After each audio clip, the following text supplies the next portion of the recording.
Now to the King eternal, immortal, invisible, to God who alone is wise, be honor and glory forever and ever. Amen.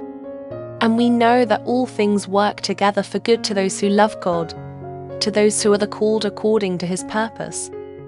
But as for you, you meant evil against me, but God meant it for good, in order to bring it about as it is this day, to save many people alive.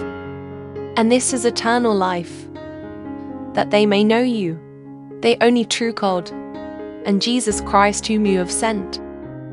Be still, and know that I am God. I will be exalted among the nations.